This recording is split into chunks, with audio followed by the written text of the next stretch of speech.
sikap guru masih sikap sebagai guru, sebagai dai, sebagai orang yang alim.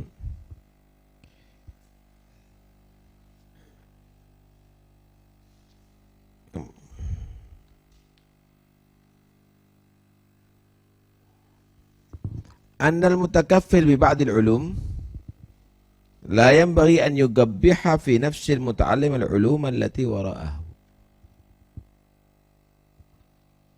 Orang kalau mengajarkan beberapa ilmu jangan sampai menjelekkan ilmu yang lain kepada muridnya.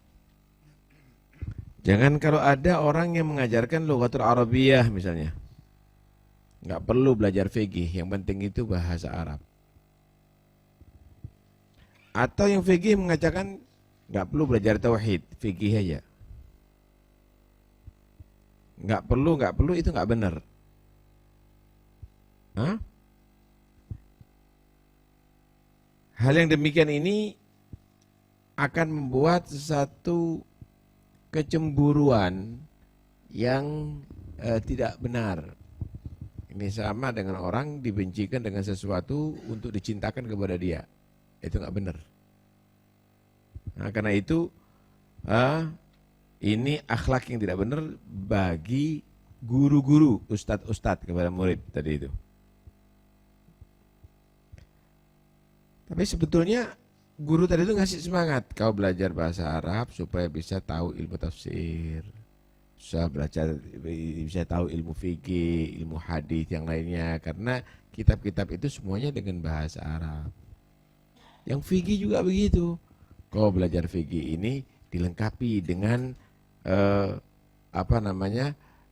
mengetahui tentang istinbat ahkamnya dari ayat-ayatnya, dari hadisnya, sehingga kau lebih kuat nantinya usulnya, qawaidnya itu diperkuat sehingga fikihnya tadi itu benar-benar mantap nantinya. Seharusnya begitu.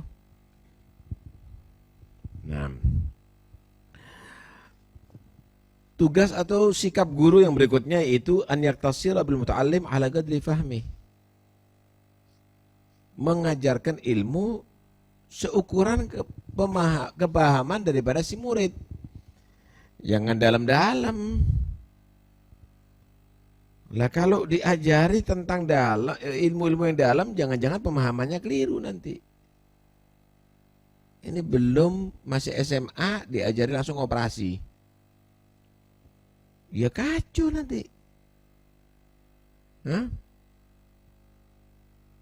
Harus belajar dari dasar kemudian ke tengah-tengah, baru nanti ke ilmu yang bagian atas, baru pendalaman. Begitu seharusnya. Karena itu Nabi SAW bersabda, nahnu ma'asyiral anbiya umirna an nunzilan nas manazilahum wa nukallimahum ala qadri uqulihim. Kami para nabi ini tugasnya adalah untuk menaruh manusia pada posisi masing-masing. Ini kelas berapa ya? Ini tugasnya apa ya? Ini yang pertama. Kedua, berbicara kepada manusia sesuai dengan ukuran akal. Sesuai dengan ukuran akal. Kalau enggak akan jadi fitnah nantinya.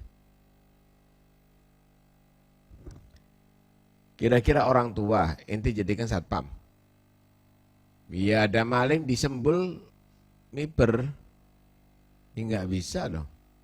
Oh orang tua ini bagiannya begini. Oh anak muda ini begini. Oh yang kuat itu begini. Oh yang lemah itu begini. Oh yang pandai itu begini. Oh yang kurang pandai itu begini. Semuanya harus nunzilan nas manazilahum. Kemudian bicara juga begitu. Ini orang belum kenal wudu diajari tentang thariqah, harus begini, harus begini, harus begitu. Akhirnya ngawur pemahamannya. Langsung dibaiat misalnya oleh syekh tadi itu, ini orang gak kenal wudu loh nih. Gak boleh belajar dengan yang lainnya, gak boleh ambil berkah kepada yang lainnya, gak boleh sholat di belakang yang lainnya, khalas, buyar semuanya. Misalnya, ini orang gak kenal wudu masih, gak kenal sholat, gak tahu. Karena itu awas, hati-hati. Para nabi itu loh, tugasnya memposisikan orang pada masing-masingnya dan berbicara sesuai dengan ukuran akalnya. Karena itu Nabi SAW juga bersabda, ma ahadun yuhadithu qauman bihadithin la tablughu uqluhum illa kana fitnatan ala ba'dihim. Tidak ada seorang yang mengajak bicara pada sekelompok manusia yang belum sampai akalnya kecuali akan menjadi fitnah di antara mereka. Bukan hikmah, tapi akan menjadi fitnah. Akan menjadi fitnah. Nah, dan mungkin ada beberapa ilmu yang wajib untuk ditutup, gak boleh dibicarakan kepada manusia secara umum. Itu yang disebut sir. Itu yang disebut sir. Nah, ini orang-orang khusus ini. Karena itu Sayyidina Ali menyatakan, inna hahuna la'uluman jammah la wajadtu la hamalah. Di sini ini banyak ilmu. Seandainya aku menemukan orang yang layak untuk menerima, tak ajarkan. Masih banyak yang disimpan. Karena dikatakan sudurul ahrar, guburul asrar. Hatinya orang-orang yang ahrar dari apa? Dari nufus. Ahrar dari apa? Dari dunia. Ahrar dari apa? Daripada makhluk. Merdeka dari itu semuanya. Guburul asrar, kuburan daripada sir. Kuburan itu ditanam, gak dikeluarkan. Gak boleh. Karena itu jangan percaya kalau ada orang membahas tentang masalah tauhid terlalu dalam, kemudian hakikat itu dan ini kepada orang, itu sir yang harus ditutup. Kalau intim min ahli sir. Kenapa? Ifsa'u sirrir rububiyah kufrun. Membongkar rahasia Tuhan itu kufur hukumnya. Lihat Nabi SAW. Nabi itu tahu ruh. Nabi itu tahu ruh. Ja'far At-Thayyar ketika meninggal dunia, Nabi sudah tahu. Nabi menangis waktu itu sambil menyatakan itu ruhnya Ja'far At-Thayyar memberi salam kepada aku sekarang. Tahu dengan ruh itu Nabi. Tapi ketika ditanya tentang ruh, yas'alunaka 'anir ruh. Bagaimana Allah perintahkan? Karena ruh itu min amri Rabbi, rahasia itu, enggak boleh dibongkar. Qulir ruhu min amri Rabbi. Enggak boleh dibongkar begitu.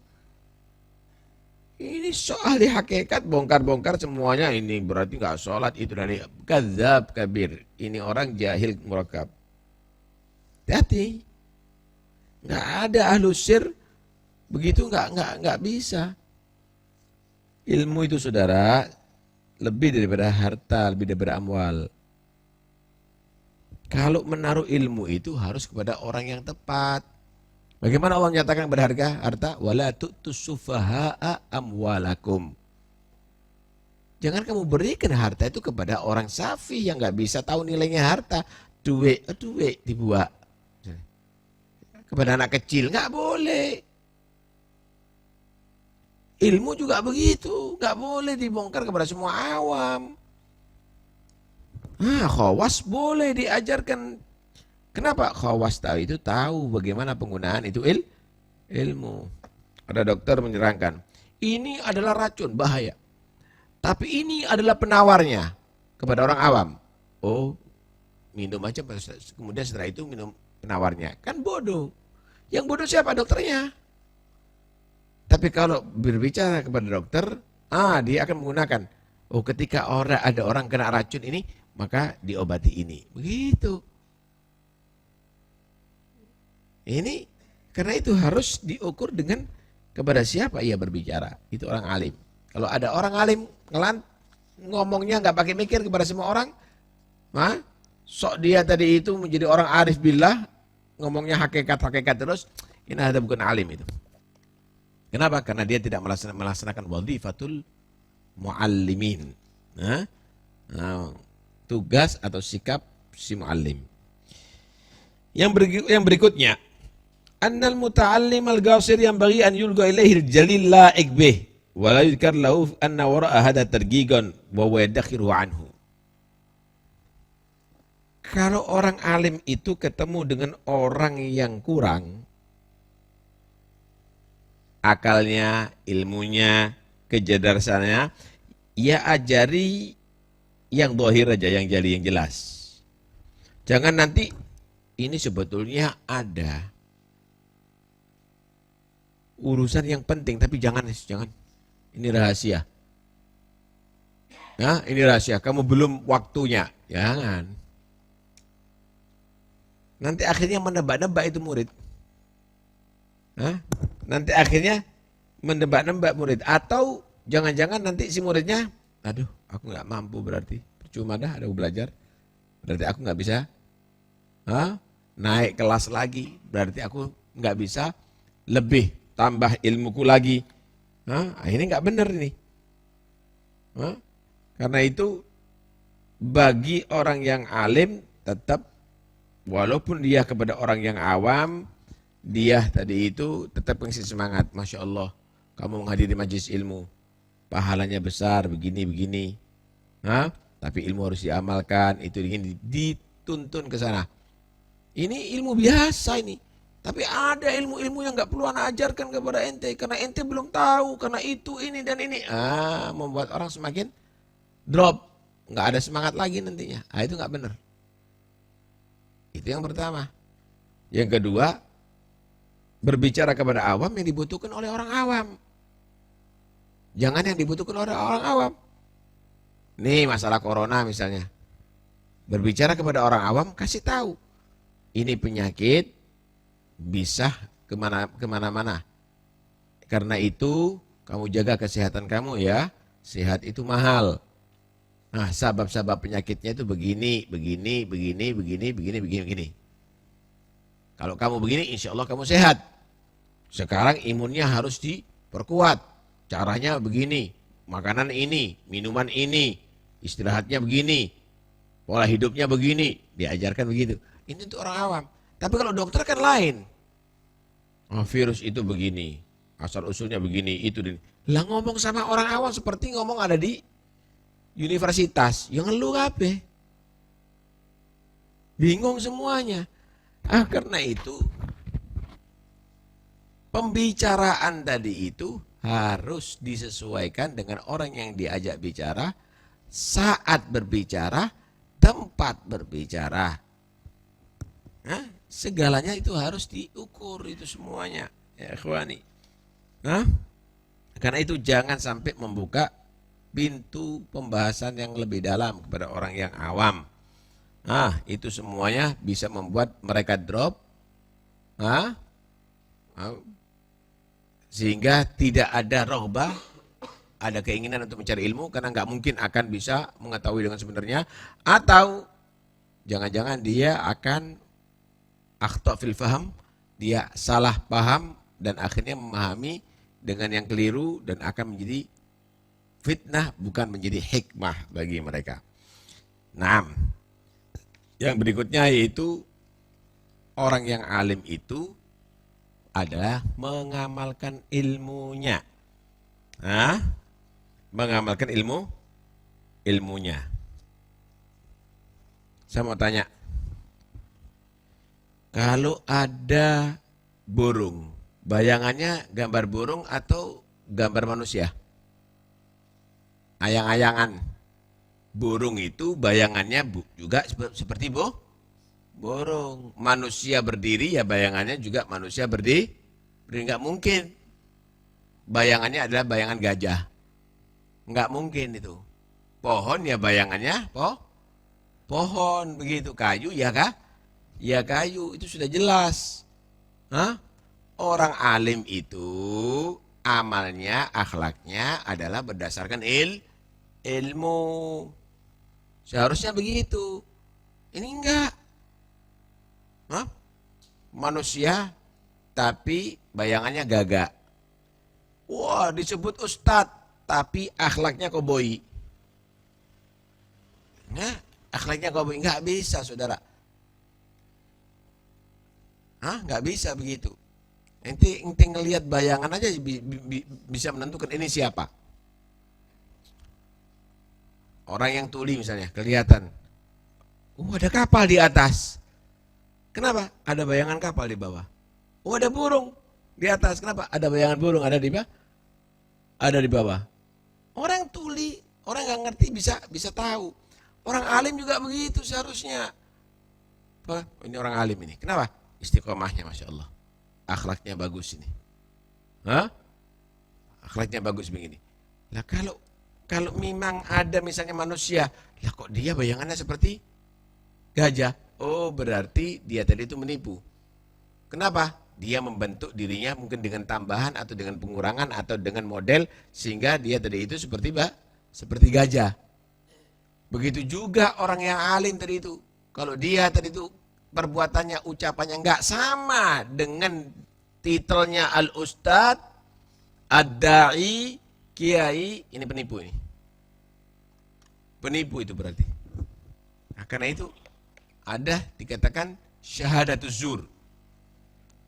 Saksi palsu. Ada menyatakan termasuk syahadatuz zur apa?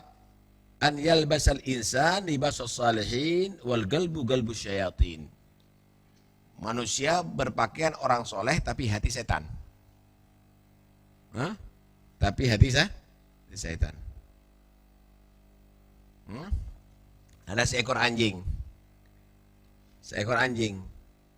Warna apa namanya? Rambutnya, warna bulunya putih. Kemudian dimodel sama salon, dibentuk seperti kambing, dikumpulkan sama kambing. Apakah jadi kambing? Bentuknya persis ya seperti kambing, tetap anjing najis.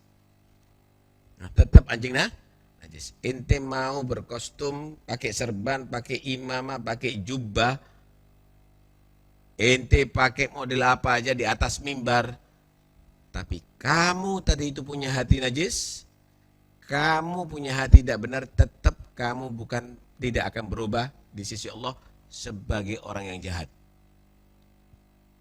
Karena itu Allah menggambarkan orang-orang yang demikian ini, intahmil famathalu kama talil kalbi intahmil alayhi yalhath au tatrukhu yalhath. Enggak ada bedanya, tetap jadi anjing. Ya? Artinya tetap jadi orang jahat, enggak ada bedanya walaupun dengan ilmu. Karena itu harus mengamalkan ilmu. Naam.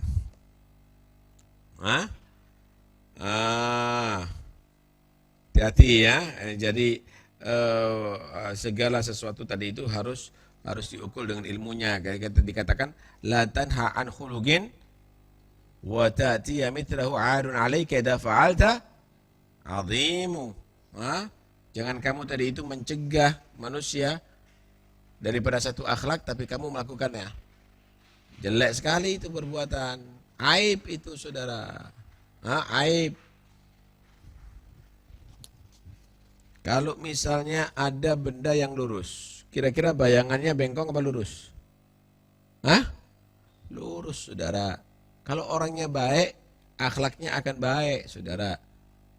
Kalau bendanya bengkong, bayangannya bisa lurus, pasti akan bengkong. Kalau orangnya nggak baik, akhlak nggak baik, udah jelas. Jangan ada orang menyatakan yang penting hati ana, walaupun ana ini kasar, tapi hati ana itu lembut. Ya goro, nggak bisa begitu. Kullu ina'in bima fihi yandahu aw yatarashahu. Segala ina yang Allah ya yatarashahu lagi. Segala manusia, segala wadah itu kalau dilobangi pasti akan mengeluarkan isinya. Isinya wadah, gentong misalnya, air dilobangi, keluar apa? Air. Susu, keluar apa? Susu. Kencing, keluar apa? Juga air kencing. Hatinya kamu juga begitu, yang keluar dari mulut kamu itu dari hati kamu. Akhlaknya kamu, perbuatan kamu itu sesuai dengan isi hati kamu. Enggak, isinya susu tapi keluarnya kencing. Ya enggak mungkin. Lah yang mulutnya kamu bicara begitu itu isi hatinya kamu. Yang perbuatan kamu itu isi hati kamu. Karena itu hati-hati. Ya. Karena itu Sayyidina Ali bin Abi Thalib radhiyallahu anhu, beliau menyatakan ghasama dhahri rajulan, membuat susah aku dua orang ini, payah ngatasi dua orang ini, payah. Yang pertama, alimun mutahattik wa jahilun mutanassik. Nah, orang alim tapi sembrono, nggak bisa dijadi contoh. Atau orang yang ahli ibadah, orang yang bodoh, tapi dia dijadikan panutan oleh manusia. Ini paling menyusahkan ini. Orang alim sembrono. Nah, kenapa? Atau orang alim yang bengis. Orang alim yang bengis atau orang alim yang kasar gitu. Kira-kira orang yang alim itu pantasnya jadi panutan atau dia pantasnya jadi otoriter? Ya panutan dong. Panutan itu lemah lembut, asik orang, ngikuti. Ini enggak. Alim otoriter. Tak tempelin kau enggak ikut sama anak. Kalau enggak ikut sama anak, awas kamu. Diajar, dicaci, dihabisi, diitukan, diinikan misalnya. Harus sama dengan dia. Kalau enggak, ini sama dengan orang yang murtad. Sama dengan orang yang kafir. Sama dengan orang yang begitu. Masuk neraka, itu dan ini. Orang kalau sudah demikian, udah enggak mau dengar omongannya orang yang alim. Atau ngawur. Sehingga orang banyak kecewa dengan dia. Ini yang pertama. Yang kedua, tokoh tapi bodoh. Nggak ngerti apa-apa. Tapi jadikan, Masya Allah, ini Ustadz Kabir hada. Ini Syekh Mursyid. Ini wasil musil ilallah subhanahu wa ta'ala. Tapi ngelantur semuanya. Iya, nggak bisa. Dua orang ini harus dihindari, saudara. Dan ini yang membuat susah payahnya umat Islam untuk dikembalikan ke jalan Allah subhanahu wa ta'ala. Karena itu, awas, hati-hati. Bagi muallim itu ada wadhaif, bagi muallim itu ada simat, bagi muallim itu ada ausaf, ada sifat-sifat, ada perangai-perangai, ada tugas-tugas yang harus, ada sikap-sikap yang harus ia lakukan, sehingga benar-benar ilmunya akan menjadi nur bagi umat muslimin. Nah, mudah-mudahan insya Allah kita dipertemukan orang yang demikian. Dan mudah-mudahan ilmunya kita akan menjadi hujjah lana la hujjah alaina, menjadi bukti kebaikan kita, bukan menjadi bukti yang akan menyesatkan kita, yang akan mencelakakan kita. Amin ya rabbal alamin.